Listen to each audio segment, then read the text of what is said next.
Hallelujah.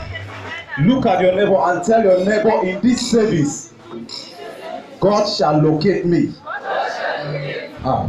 In this service, God shall locate me. Some of you don't believe. Let me tell you something that happened to me. So many years ago, I used to rent a house. I paid 10,000 francs a month, and I was owing my landlord 70,000. So each Sunday I will come to church. I will locate where he's seated, so I will sit beside him. So when the pastor said, "Look at your neighbor and tell your neighbor you are blessed," I will tell my landlord, "Please, that house rent I can pay on the 18th because something will." Then he cannot argue you, he cannot shout.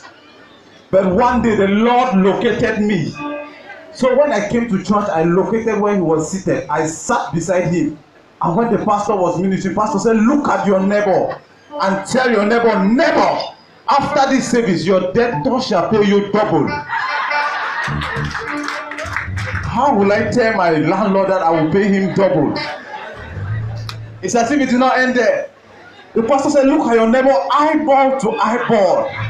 Tell your neighbor, neighbor, the landlord cannot chase you out of the house because of house rent." Hallelujah. When you see our daddy here, he carries power because the word is in him. Hallelujah. I cannot start telling you, you confirm it. So, when you look at our bishop or our daddy, when they call him to the pulpit, they say, "I have the privilege to introduce our papa for this ministration." He comes on. He says, "I have dominion. In this special service, you are going to receive power." Simple. And when he's preaching, you see people start speaking in tongues in the crowd. You see people start falling in the word of God start impacting people. But I went to one church in Bonaberi. When the coordinator stood and said, "I have the privilege to introduce to you our bishop, pastor, prophet, Lord, holy." Before the man finished the introduction, the pastor was about to say, So where I was seated, I looked at my neighbor. My neighbor looked at me. I did not understand. I said, "Okay, let me look behind." When I turned to look behind, I saw half of the church going out. So I saw one man. I said, "Sir, what did happen when they introduce man of God?" When they go, the man, is it your first time to come here? The power that this man climbed up pulpit today. Now after tomorrow, church will finish.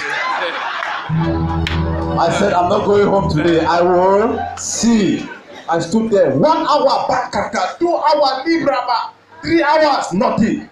The man said, "The children of God waited on the Lord until the Holy Spirit came and they spoke in tongues. Today you will wait on the Lord." That is when I started thinking that what that man told me was true. 3 days, we are already 5 hours gone. Hunger in the stomach. After 2 minutes, the man said, "I'm going to anoint you and you shall speak in tongues." He anointed everybody, no tongues. The man said, "Before we leave here today, God must visit us." He said, "Okay, I'm going to count at 7 for you to speak in tongues, or we shall wait. To save yourself, you have to speak in tongues." He said, 1, 2. When he reached number 7, the kind of tongues I heard, my neighbor by my name, I heard something. La kaka, bonaberi, bonaberi, bonaberi, bonaberi. When I look by my right, I heard something. Mabanda, mabanda, mabanda. I asked myself one question: will these people go and leave me here? I started my own. Bona prison, bona prison, bona prison, bona prison. Hallelujah.